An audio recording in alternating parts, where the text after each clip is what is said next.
hecho de que las cosas hayan llegado a ese punto no nos autoriza a avalarlo.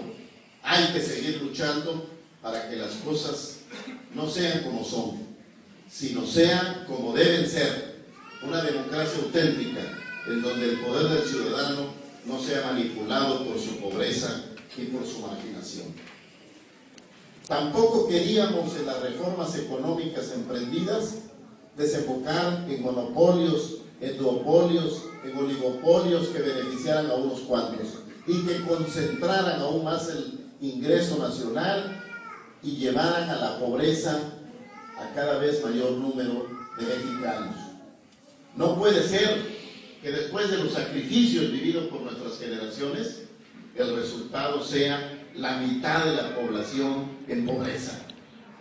Pero además viviéndolo simultáneamente con la enorme riqueza petrolera, cuyo aprovechamiento racional en favor de México y de los mexicanos se ha dilapidado y se ha perdido históricamente.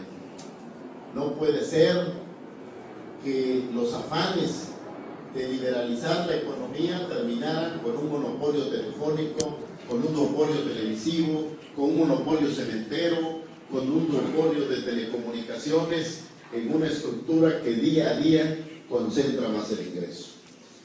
Eso tampoco era lo que queríamos. Y no porque hayamos llegado a ello, vamos a dejar de luchar por lo que debe llegar a ser. Y en ese sentido, yo quiero mencionar que estamos a la mitad del gobierno federal y a la mitad del gobierno de Tabasco. Pareciera ser, por los resultados electorales federales y estatales, que vamos a seguir teniendo más de lo mismo. Pero eso es muy grave para el país. Eso nos puede llevar al estallido social. No hemos llegado a ello porque hemos tenido una serie de válvulas de escape.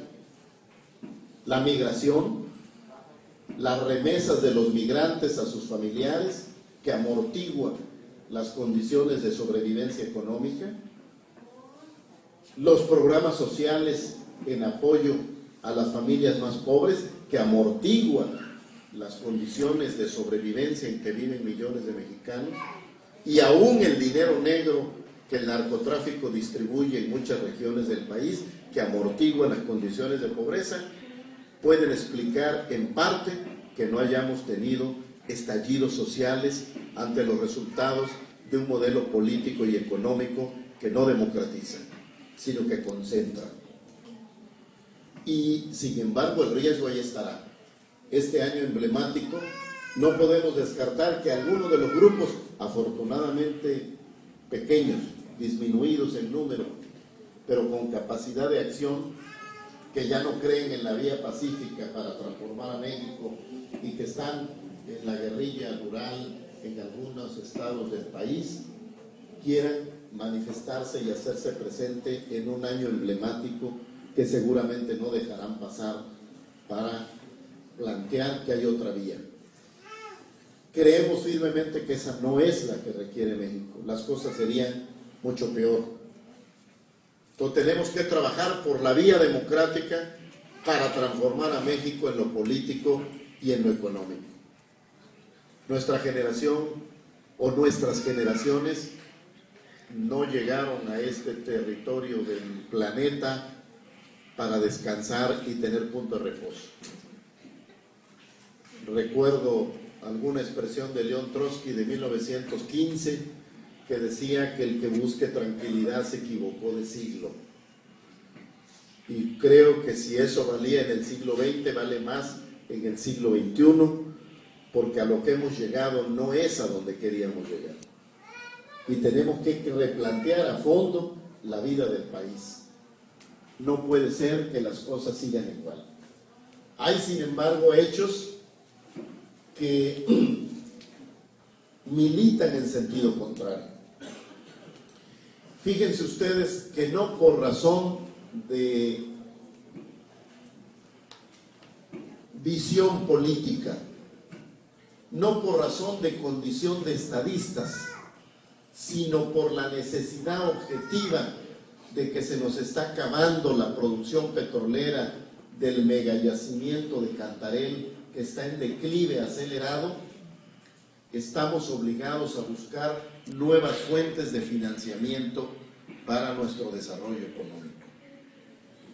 La tecnocracia neoliberal, que ha lucido ante el mundo los equilibrios macroeconómicos alcanzados por México, los dos más importantes, el del saldo de comercio exterior, el equilibrio entre lo que se compra y lo que se vende del exterior, y el equilibrio presupuestal entre lo que se ingresa y lo que se gasta en el gobierno,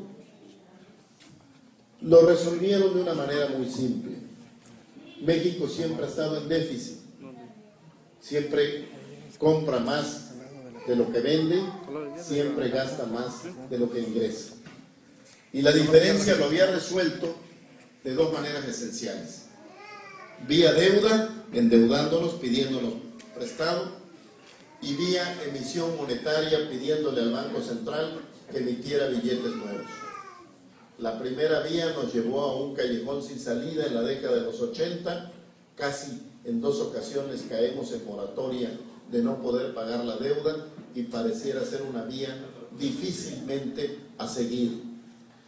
Y la de la emisión monetaria, con la autonomía del Banco Central y con la nueva realidad económica global que castiga a los países que no juegan las reglas de los equilibrios económicos, porque de inmediato se dispara la inflación y la inversión extranjera no viene y la nacional no se queda.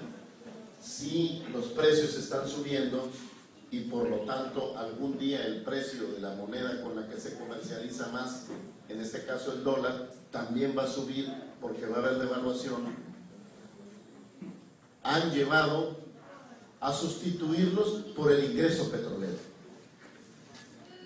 Nada más que ese se acaba. Y es tiempo de volver a ver nuevas fuentes de ingresos sanas para nuestro gasto público.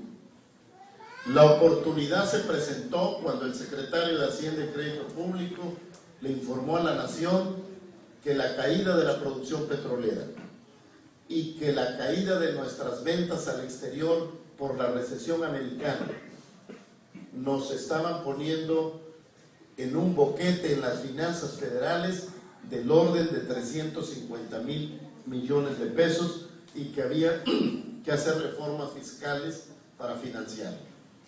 Ahí se da la oportunidad de empezar a enmendar el rumbo. Ahí se da la oportunidad de dejar de cobrarle impuestos a los de siempre y empezar a cobrarle a los que se les dejó de cobrar porque había petróleo. Y lamentablemente la mayoría formada por el PAN y por el PRI optó por seguir cobrándole a los de siempre. Optó por cargarle el nuevo financiamiento para cubrir este boquete de 350,000 millones de pesos en las finanzas federales, producto de la caída del petróleo y de las ventas al exterior por la recesión americana.